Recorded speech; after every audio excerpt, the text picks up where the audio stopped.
I heard this before and I really like it, that we don't get what we want, we get Mhm. what we are. Mhm. And that trying to create a new life from that kind of old identity is going to keep us stuck. Yeah. So it's just this understanding that when it comes to manifestation and co-creation, like you are not separate from that which you're wanting to call in. Like it is you and you are it.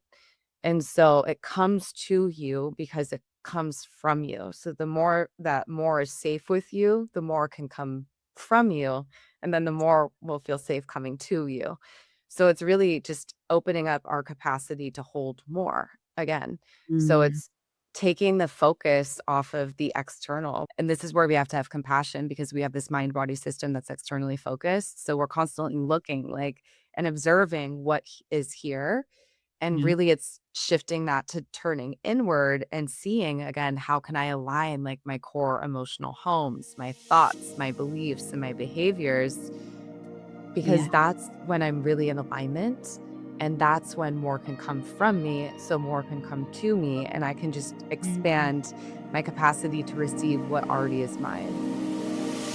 Welcome to Emerge. I'm Fini, a breathwork teacher and somatic guide, and each week I share unfiltered conversations with people who've turned challenge into transformation. Come for the stories, stay for the wisdom, and leave with practices to support your own healing and growth. Hello, everyone. So today I speak with Sophie Kish, a certified master coach, speaker, and former results strategist for Tony Robbins. With 10 plus years of experience, Sophie is a master hypnotherapist, master NLP practitioner, and breathwork facilitator.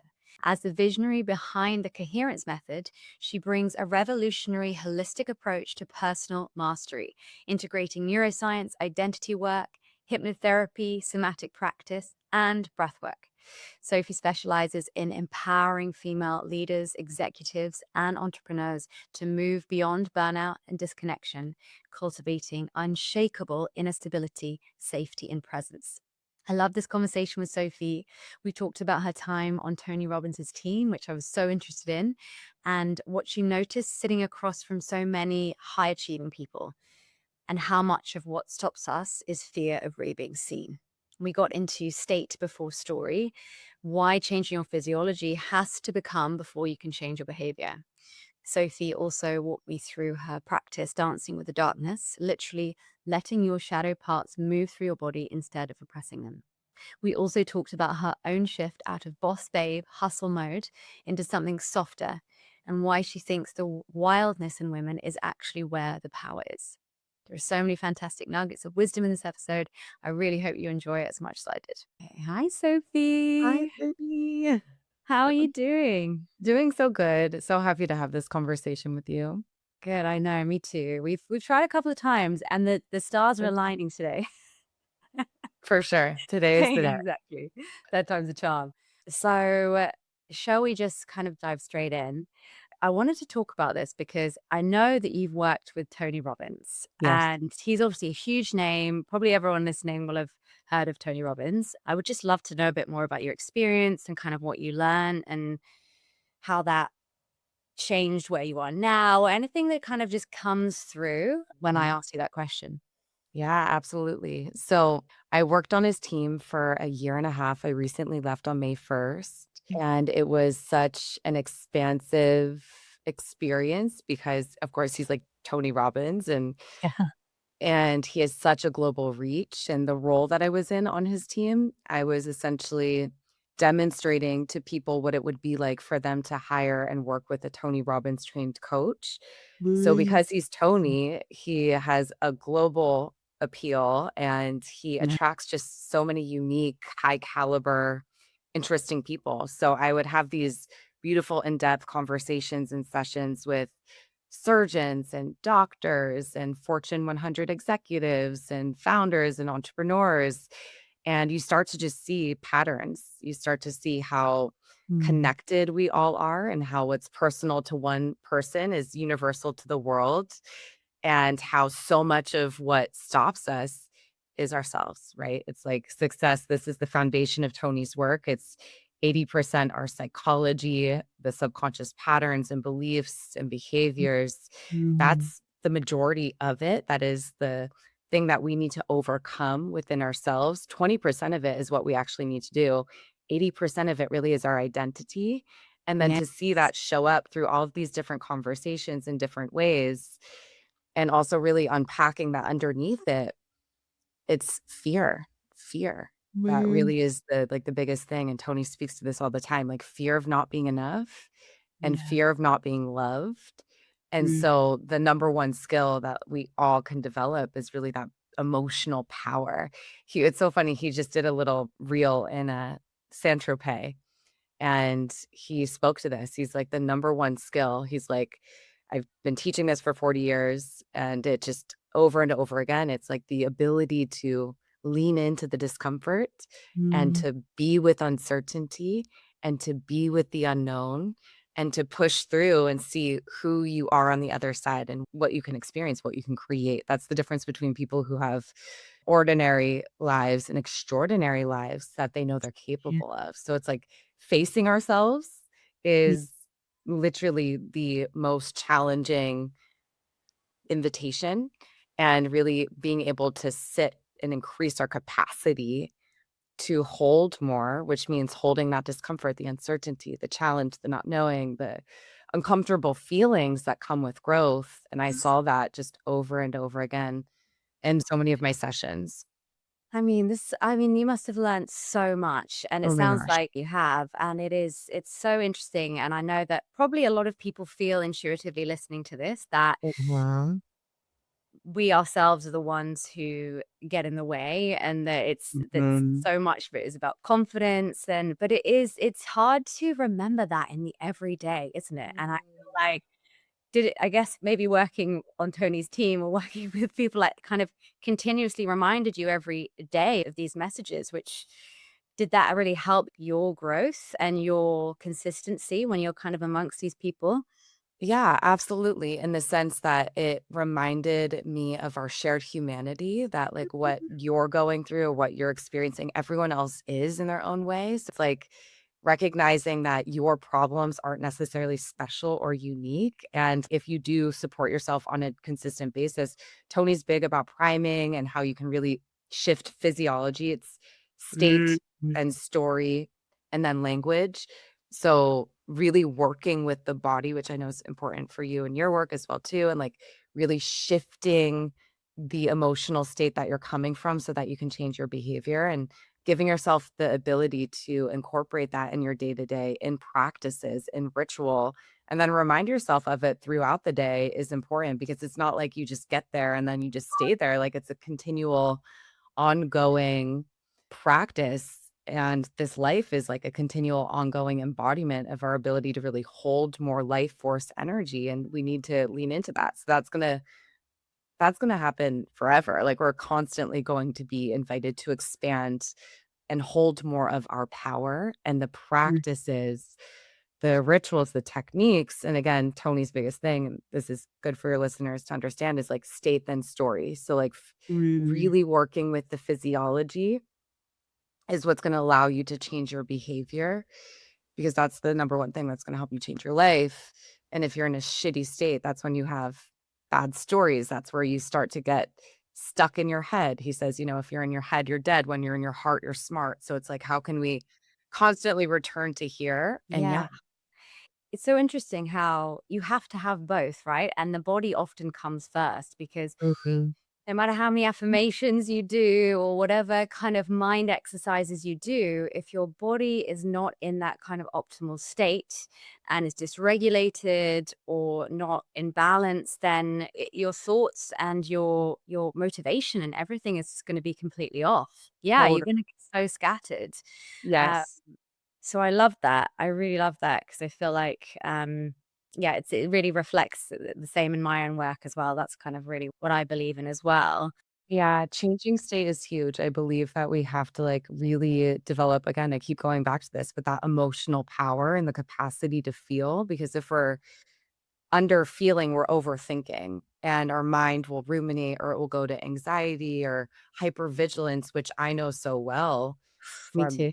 yeah, I read a little bit about that in your bio or somewhere. I saw you speak to it, which is how I Yeah. found this work.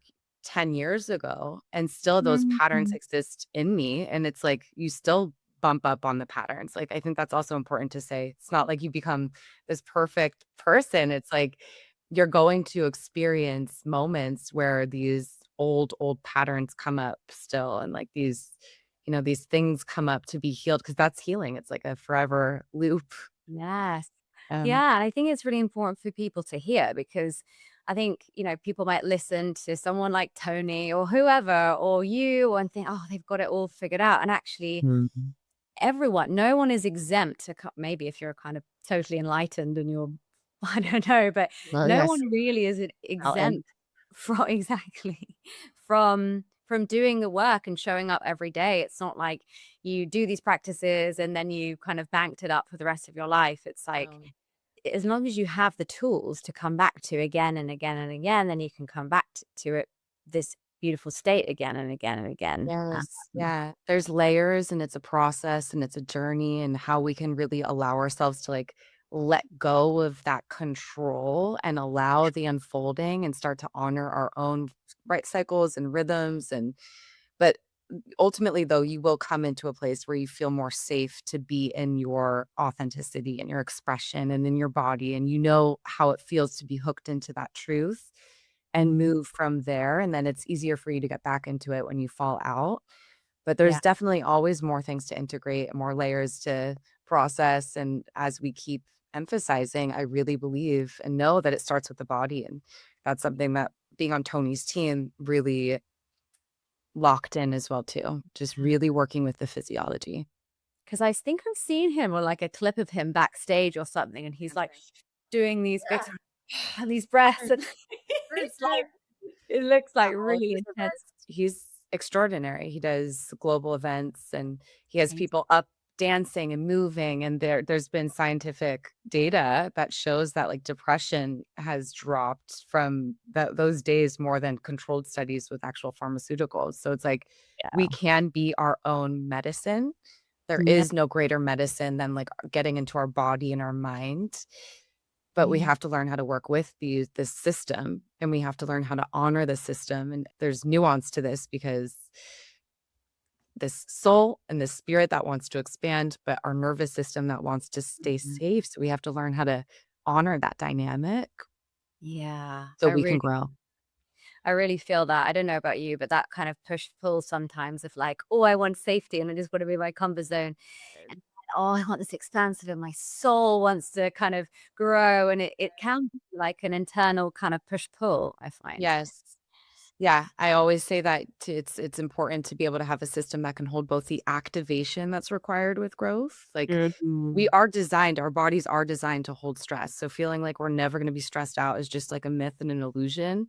It's Yeah. about not living in a chronically, like, place of, like, hypervigilance, I need certainty because that's gonna make your mind go insane. It's like certainty is an illusion. Tony speaks to this too. If you have certainty as one of your core human needs or significance, there's 6 of them. It's Mm, certainty, uncertainty, significance, love and belonging, growth and contribution. And yeah. anytime certainty or significance are in your top 2 drivers, you're always going to feel pain because you're Mm, giving your brain this assignment of like, no, you have to know. But the yeah, truth is, uncertainty is a constant uncertainty, pain, and change. So we yeah, have to learn how to work with that and be okay with that mm, and allow that to be a part of our experience. yeah. And that's how we grow. I Yeah. started with one thought there and then went to another. I forget what the initial thought was there. No, I love it. I love it. It's all came Mine out. just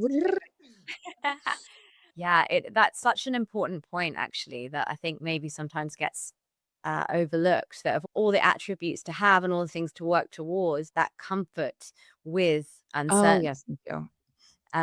I think Comfort with uncertainty. Yep. Yeah. so important And and the comfort zone is more of the same. It's more of what is. It's more of the known. What we all want is more of the unknown. So we have to rewrite our relationship to the unknown and start to like orient towards uncertainty and that yeah. expansion and romanticize it, not make it Mhm. the enemy.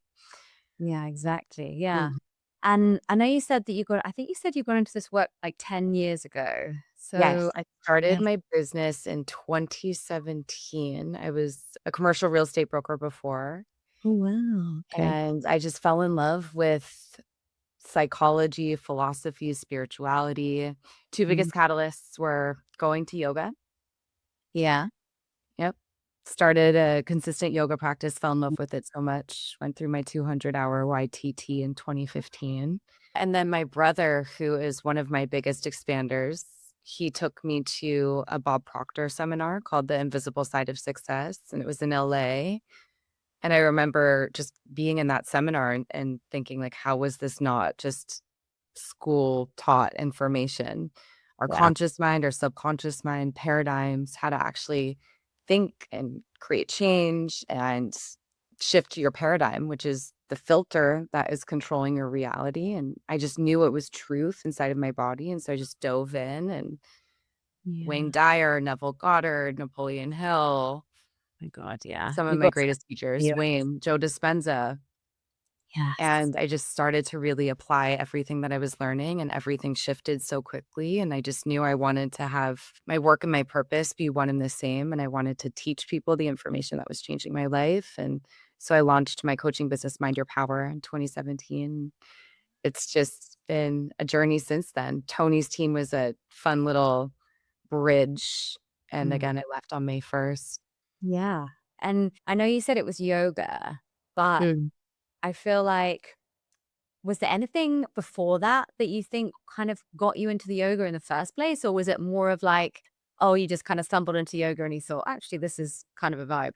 Well, I mean, I was definitely at my, I would say, first rock bottom moment, because I Mm. was so living in like debilitating anxiety, Adderall addiction, Yeah. promo model, externally focused, cared so much Mhm. about the way that I looked. So I was very disconnected from myself, and I was seeking, like, I was actively looking for support in how to actually feel grounded and connected to myself and understand who I Mm. was. And I was living very much from the mind. I have a very powerful mind. And so my journey moving from my mind to my body, it has been the most liberating, challenging, Mm. expansive journey of my life, as I believe it is honestly for all of us if we dare to make that journey, that 9-inch journey from head to heart.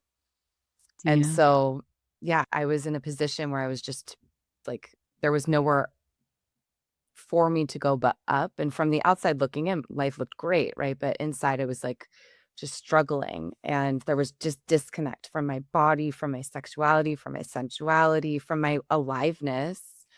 And I was Yes. living in here, which is something that I see so often, especially in the Western world, is so many women are living from the neck up and like in that disembodied state. And then they're wondering why they're feeling overwhelmed and anxious and Yeah. disconnected. And it's because you're disconnected from the body. And Yes. so, And that word aliveness is just so mm, key here, I feel. If you're living in the mind constantly and you're disconnected mm, from your body, I don't believe you can experience that aliveness no, really truly at all. And it's amazing now in this day and age when there's so much more access to things. Rude. But I always Mm. think about like my my parents or my mom, if she'd have had any access to Oh, her, yeah, like, oh my God. It's amazing, and, like, the children growing up today, the things that they can learn is for just sure. really interesting to see where people will go and how they'll develop with these tools and with this knowledge rather than this kind of punishment of the body. I don't know about you, but in this quest to sort of look perfect and be thin enough and all these things is like a punishment on the body, and it's like, Yeah. I didn't feel connected to the body my body, so I just punishing it wasn't a really big deal. Mm, mhm. Yeah, to your point, it's beautiful to live in this world where it's so embraced and supported for people to do this work to self-actualize. Yeah. And Yeah. so much of what we learn comes from our parents and our parents' parents, and they Yeah. did the best that they could. And like my brother and I have incredible parents. We are so grateful for the unconditional love that they've given us. we wouldn't be who we are if it wasn't for them. And also they were drivers, they were doers, they were high performing people, not necessarily connected to vulnerability or their body. And so it's easy to see where Luke and I both developed those patterns of like Mhm. striving, doing, achieving. And my edge is more softening, right? And receiving and being. Yeah. So that's the journey. And you were speaking, I think you mentioned inauthenticity earlier, and I know that you speak about that and how that can contribute to chronic stress. Yeah. And that really, when you speak about that, it really resonates with me. Looking Yes. back at periods when I was living out of alignment, according to what I thought I should do, my light Mhm. totally diminished and I felt Mhm. exhausted. Mhm. Uh, is that something that you have experienced yourself, or is it mostly with clients? Like, what's your experience with that?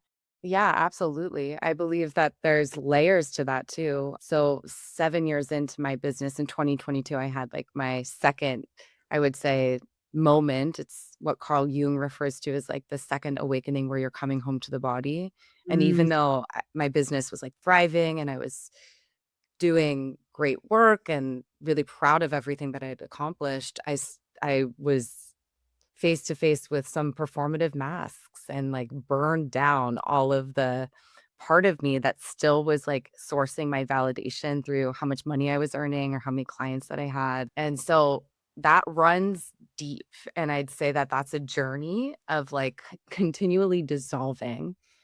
yeah. And it's a place of coming to like shadow work and both parts work has been so tremendous for me Mm, with that, thank you. of like really looking at those places that we feel are not enough or not lovable or too much or too I have a big too much wound. And Mm, so the last few years, I'm far more in my humility and vulnerability and authenticity, and then learning how to really coach and speak and share and express from that place yeah. is the work because that's really what connects all of us, right? Like the feminine is everything. And so we have to learn how to feel safe with being everything, the Yeah. range. Yeah. And I'd say that that's where we become the most authentic is like, it's not out there. It's like in you and down. Yeah. And it's this constant closing the gap between like who you really are and how you appear and Mhm. letting go of this idea that like something's wrong with you. I honestly, something that I heard over and over again and hear over and over again with my clients is like this belief that it's this primal ancient fear of fully really being seen as if someone were to really see you, we'd be like cast out. And I think that comes thousands of years. It's really ancient. Yes, but it's just really seeing ourselves and Yeah. loving on all of those parts of us that feel like they need to be perfect or perform in order to be loved. And just allowing ourselves to be the creature that we are, that's the work. That's the journey. And it's liberating and challenging and beautiful. Yeah, and it is challenging in this world because we're brought up in a certain way of like, productivity and getting this milestone, this goal, this thing. And then so we're kind of primed in that way and then, we grow up and the modern world is still kind of perpetuating this message and Yes. it's slowly kind of starting to change, I think, in certain areas, which is amazing. But it's coming back to that practice every day, isn't it? Because especially when your environment is kind of feeding that loop back to you, that kind of like Mhm. productivity and go, go, go and consistency. Blah, Mhm. blah, blah. Mhm. It is really a practice to keep coming back to the body, keep coming back to that kind of intuitive flow. And I actually like to kind of create pockets in my week where I just can kind of allow myself to intuitively flow in a feminine Ah. way throughout my day because I feel like Mhm. even if it's just a few hours, because I think it's just so important because we're so primed into that productivity mindset, right? Mhm. So yeah, I know that you mentioned parts work and shadow work.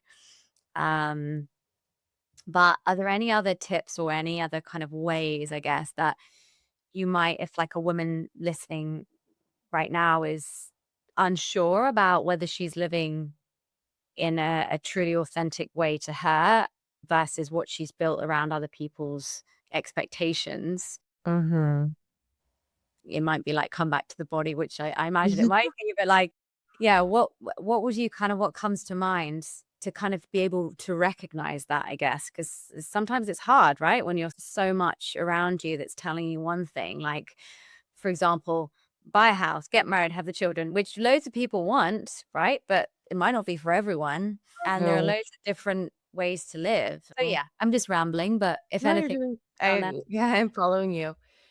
So a couple things come to mind. I think the first thing is to be honest about that. Like if something is feeling like off, like be honest. Like, okay, I'm noticing that a part of me is feeling anxious or a part of me is not feeling settled. And going into like parts work practice is like going into like, it's okay, it's okay, it's okay. And like turning the gaze inward to find that part of you that's feeling unmet and allowing that part to like you can like go into like a memory or like you can go into a feeling. There's so many different ways to access that, Mhm. but you'll see this part, maybe it's like a 25-year-old version of you or 17, or it can be like a goblin or like some creature. What? You literally will have a visual if you slow down to be with it, and then letting that part express, like really letting that part express all the way, letting it come all the way forward and out with whatever it has to say. And then this is where with the practices, it's beautiful. You can breathe with it, you can move with it, but you just really want that part to really be met Yeah. and have that release. Like that's the thing is like there's something that hasn't been fully felt and it needs to be fully felt. It wants to be fully processed. It wants to move. And so that is often sometimes the snag that we Mm, experience in our experience because something hasn't been fully felt and processed all the way through, right? So once that's done, like you're able to then look at that and say like I love you, I cherish you. I'm so sorry you didn't feel safe. Like I'm never going to leave you again and like mhm. develop a relationship with those parts that feel maybe not enough or too much or not lovable or what have you so that they can be more integrated into your being and Yeah. being diligent with that, right? Really being consistent and devoted to working with them. Yeah. Coming back. So, journaling could be a good way to do this. Being in a beautiful ritual, so somewhere where you obviously are safe, like maybe later at night, lighting a candle, bringing breath and movement into it. But journaling is a good place to let it come through and express. I would say that those are 2 things. And then the other thing too is to understand that, like, there's no fixed self. So it's like, how can we realize that, like, it's not about fixing or healing, it's about increasing our capacity to hold all of who we are and move from fixing to being, which is so challenging sometimes to understand. We're like, we are the life underneath the life situation, right? Like, we are the sky, that stuff is clouds and storms and tornadoes. It's when we become identified with the tornado that we start to feel like a tornado. So we've gotta give ourselves that perspective to step back and be bigger than those things and Yeah. be mindful of, like, the stories so that we can actually then come at life from the more truer place inside of ourselves, which is, like, this is an unfolding, like, I get to experience life, and that gets to shift moment to moment rather than being so stuck to a certain identity or self that you're trying to fix, because that I think can be counterproductive and, like, almost destructive. Yeah, exactly. I love that about the tornadoes and the storms. It's like it reminds me of that quote, "You are the sky, everything else is just the weather." I feel like that Yes, which is kind of totally. right. I love that. Yeah. A really good point about like there's never a fixed self. And I feel like especially in the kind of self-development worlds, Yes. sometimes we can be chasing this like healed version where we sort all our shit out and Mhm. then we're healed and we're fixed. And actually it's like we never get to that. We will hold like all these little parts in us probably throughout our lives, but it's Forever. Yeah. yeah, but it's like, how do we tend to those, as you say? How do we let them be seen? And so that they can kind of relax and rest and they're not sort of jumping out and running your life and running the show. It's like they can be quieter and rest. Soften. Yeah, for Yeah. sure. Absolutely. That's coming into wholeness, right? It's healing's not meant to be this endless loop that you get stuck in. And I can see that Mm, happening all the time too with people. It's like you're a conscious creator, you're a choice maker, you get to be bigger than the story of the mind. And if we're constantly in like analysis, that's when the mind gets in these tight knots, which is mm, why it's really about liberating that and allowing ourselves to be as present and open to the moment and then consciously choose from here, which is easier the more we can connect with the fact that we're the sky, not the weather yeah. in our practices, right? I am the context, not the content of my life. I am the grand stage, not the actors and actresses Mhm. and parts. So it's like we are everything. It's this remembrance of like we are aligned with everything. Yeah. Our Yes. perspective is always our choice. That's a really big part of being embodied. Like we get to choose how we see ourselves. Mm. Yeah. Yeah, totally. Oh my God, this is all resonating so much. I know that you said about I heard this before and I really like it, that we don't get what we want, we get what we are. Mhm. And that trying to create a new life from that kind of old identity is going to keep us stuck. Um, Mhm. could you explain a little bit more for the listeners around that? Mhm. When you Yeah. So it's just this understanding that when it comes to manifestation and co-creation, like you are not separate from that which you're wanting to call in. Like it is you and you are it. And so it comes to you because it comes from you. So the more that more is safe with you, the more can come from you. And then the more will feel safe coming to you. So it's really just opening up our capacity to hold more again. So Mm, it's taking the focus off of the external, which I believe a lot of people get stuck with that. Like they're so, and this is where we have to have compassion because we have this mind body system that's externally focused. So we're constantly looking like and observing what is here. And yeah. really, it's shifting that to turning inward and seeing again, how can I align like my core emotional homes, my thoughts, my beliefs, and my behaviors Yeah. because that's when I'm really in alignment, and that's when more can come from me, so more can come to me, and I can just Mhm. expand my capacity to receive what already is mine. It's like Mm, we are not separate from that, and yes. so the idea that we are is a falsity, it's an illusion. Yeah. Yeah. Absolutely. We're trying to get something from outside of ourselves, but actually No. it's already here. We just It's yeah. already here. Creation is already finished, yes. And so it's about becoming aware of what we already have by just expanding more of ourselves. And then it Yeah. comes into our experience, which is again why it's so important to look at, okay, like where am I avoiding or repressing or where am I feeling like, unsafe inside of here? Yeah. Yeah, exactly. It's always that it's coming back to that awareness. I wonder, I mean, I feel like we're kind of constantly shedding different versions of ourselves, but is there a particular part of your own kind of identity that you feel like you've had to let go of in order to be the person that you are today? Like sort of younger Sophie or and I know there are the parts as we say are still there, but like kind of let go of a little bit to in order to For come into sure. you today. Yes, the perfectionist part of me, recovering perfectionist, like that was the girl who was a promo model, like really hyper focused on external. And so in my younger years, it was look perfect, sound perfect, be perfect in order to be loved and accepted. And really Yeah. dissolving that because the core of that is like saying like I'm not enough in my imperfect glory. And so many women carry that perfectionist part.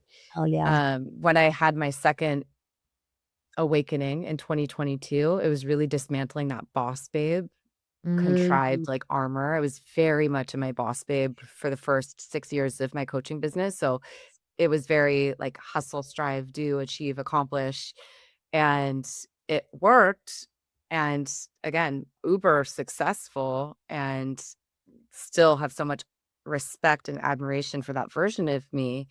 But really coming home to, like, my femininity and my rawness and my Mm, vulnerability, and that's just my channel's been blown open now, so it's a different come from. It's working with my rage and my sadness and my anger just as much as, like, the positive emotions that we love to be in and creating Mhm. from them, Yeah. alchemizing those and creating more from, like, the totality of what it means to be feminine and woman. Yeah.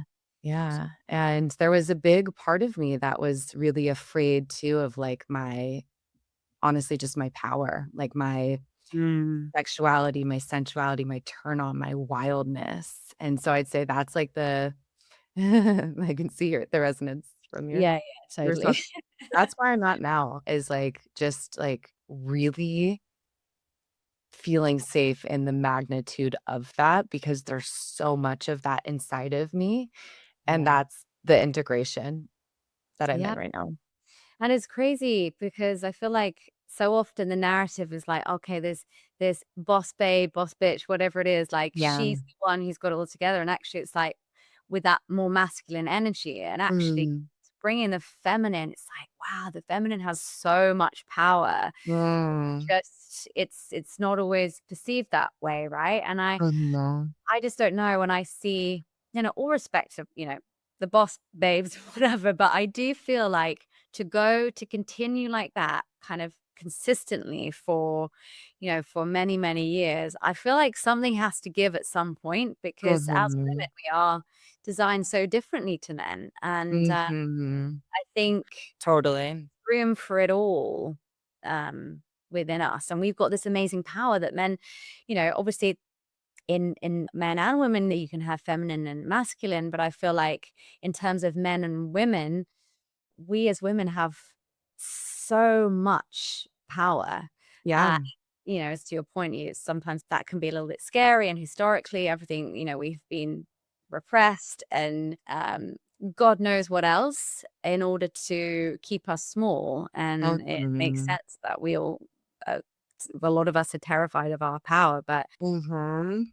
yeah, there's just the feminine, the female form and, physically and everything else is just like, and I feel I just want to constantly come back to celebrating that because sometimes it can still feel like that isn't enough somehow in this world of success and striving and pushing and Mm. yeah. Yeah, we definitely can accomplish and achieve and create extraordinary lives and tap into so much abundance and wealth, but in a way that honors our totality and our system. And when I was in that boss babe era, there still was a lot of control. There still was a lot of disconnect from the body. There still was a lot of like doing it from my mind Yeah. rather than my fullness, my being, right? And so it's a different power. It's actually a more powerful power because it's like the difference between like the flame of a candle and like the sun. And Yeah. so when you can really come into being, like that is when you are the most powerful as a woman. And Mm. we need both. The masculine's like the river banks, the feminine is like the river. And so Yes. we need both. And I'd say with women, usually like there's an edge. Like some people, the edge is to be more in our softness and receptivity. I see that all the time. That's something I also saw with Tony. And we spoke about this the last time we connected. Like so many high performing women just pushing, pushing, pushing, hyper masculine. That causes the burnout because they don't know how to soften and receive and come home to their bodies. That was my edge as well too. And then Mm. there's other women who can like completely play in the softness, but they don't have any of that structure or that and then Yeah. they collapse on themselves. So it's like I believe we all have an edge, an Mm. invitation, Yeah. and not shaming ourselves for that and just that's a huge thing too, is, like, letting go of the shame, like, I feel like so many women have, like, Mm. shame and guilt, Yeah. just Mm. yeah, huge, huge, and, honoring our desire and our turn on and our capacity and, like, releasing the shame and the guilt around it. Totally.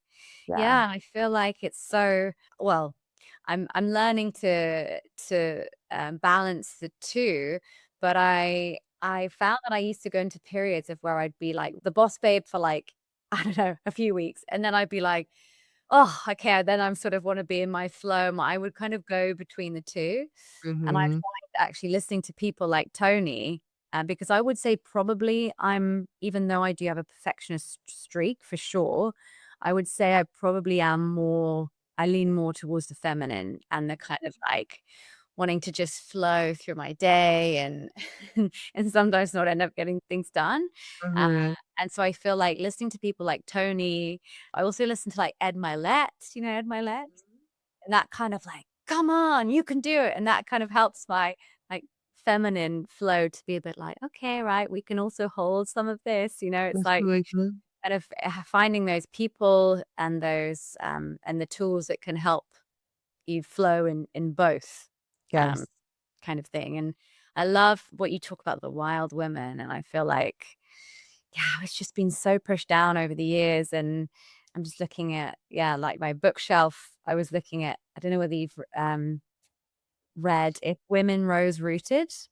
No, I would love to get Sure it. you get that. Yeah, it's all about the feminine power and how we've been kind of repressed and pushed Oh, down, and it's just really powerful. There's a lot of historical stuff in there as well.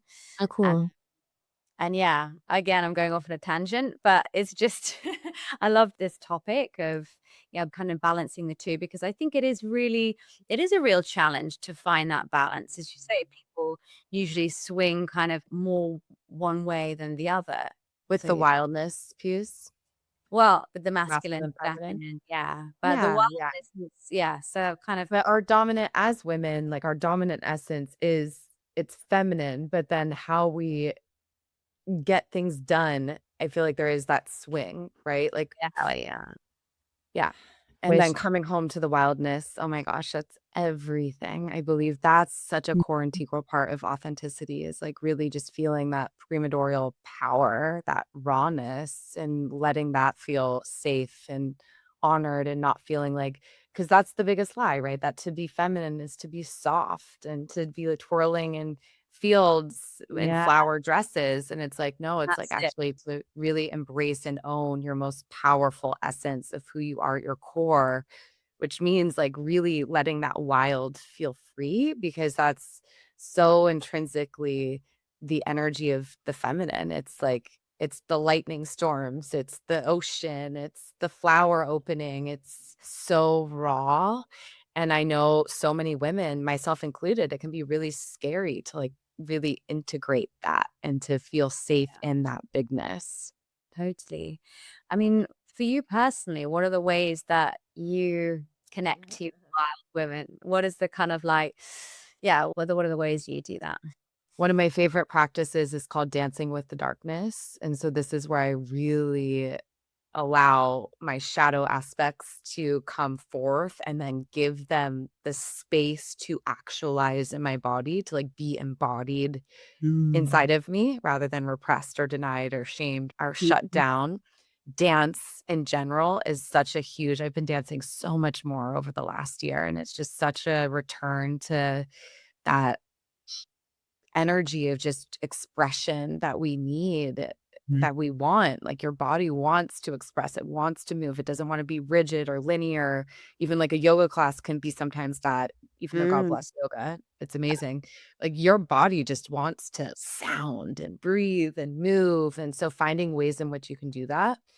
And then Yep. really being in community with other women, like thank God for my teachers. Thank God for other women who walk this path. Thank God for my sisters. Like that helps you reconnect to that knowing that we all have and share. Yeah. And if you want to really reconnect with that, that's one of the most fastest ways to get into that place because you're surrounding and immersing yourself with other women that you can learn from who are Mm. also walking the path, right? Like you're not meant to just do this alone. Books are amazing, but you're not meant to just sit in your house and like read a book and expect you to like tap into it. Like you've got to actually actualize that through your behaviors and your actions. And Yeah. yeah, Yeah.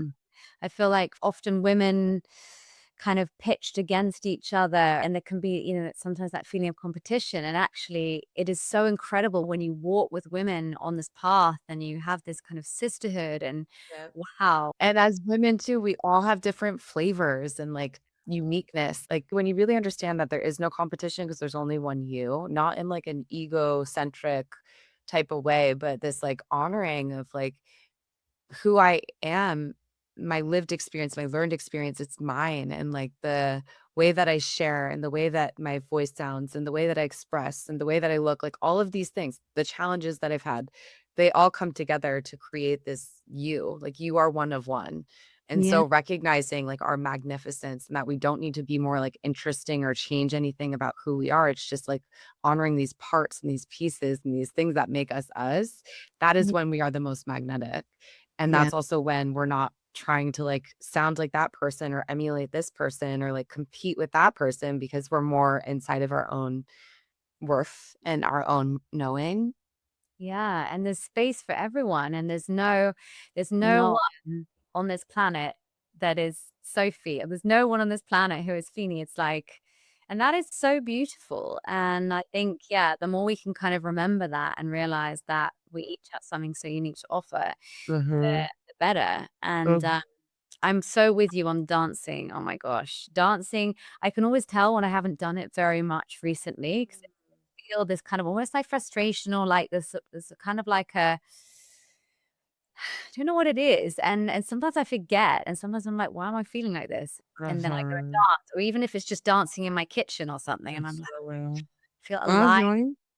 Because, this is what our ancestors did, That's we cool. danced, we moved, we expressed, we made sound, and it's just like tapping into that most primal experience. It's like kind of connecting to our ancestors right from the beginning, and it's like there's so much power in that which you can't really explain until you really tap into it.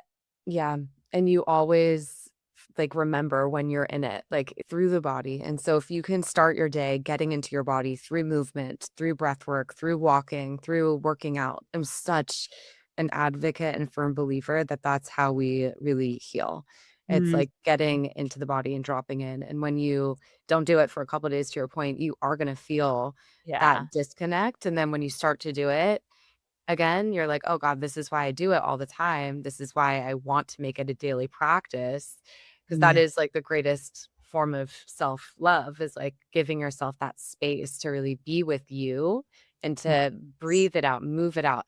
The mind wants to make sense of stuff, and sometimes Mhm. that can just be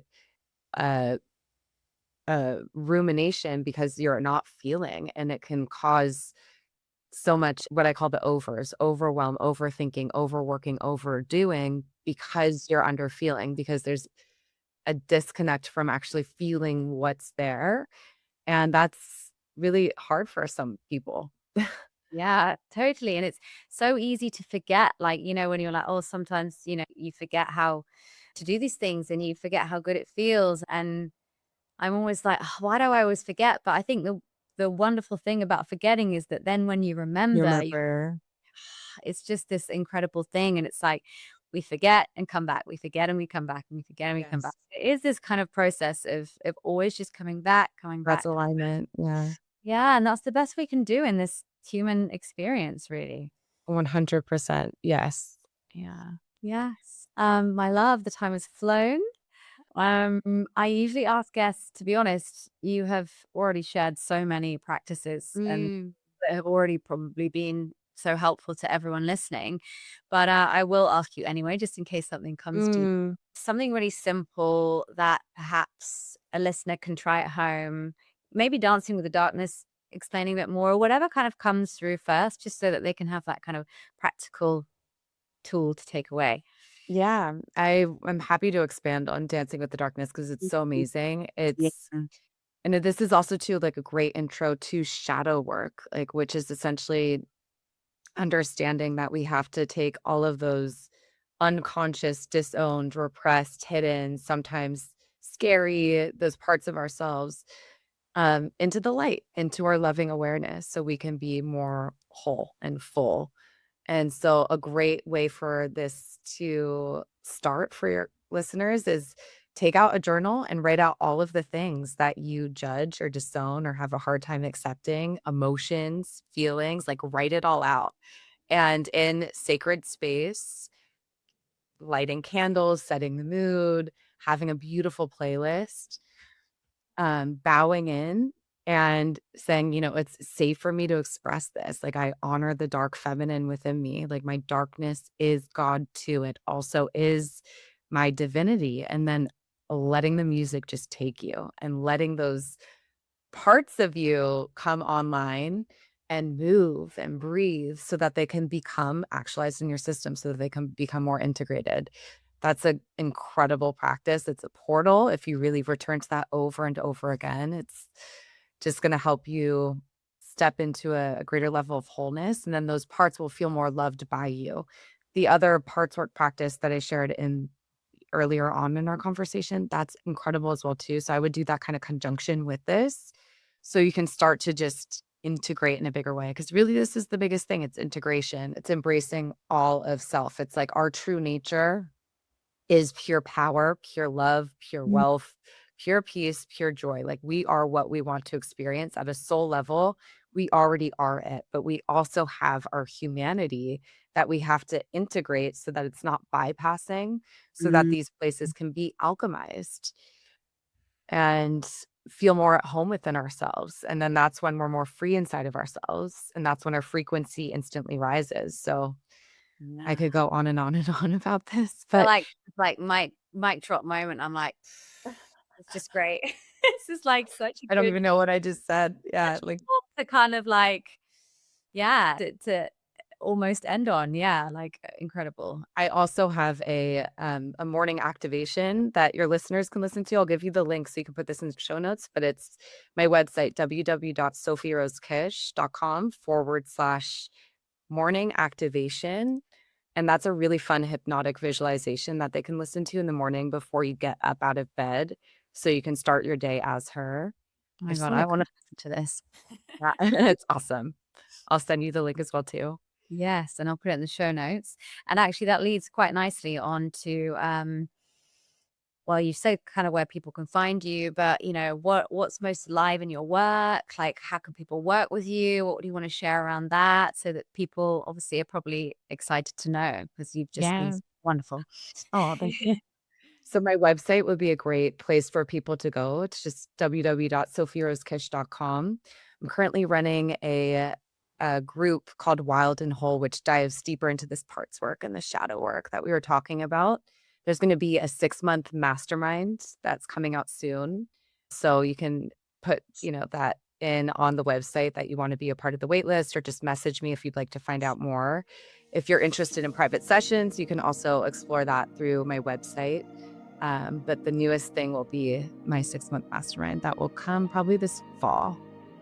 Okay, nice. Okay, so people have a bit of time to kind of like feel into it and yeah, and check you out. And yeah, well, it has been such a joy. And I'm so happy we got there in the end to have our conversation and like Finally, nuggets of wisdom here. And I feel thank like, you. yeah, people are going to love it. So thank you so much. Thank you, Fini, for having me on your show.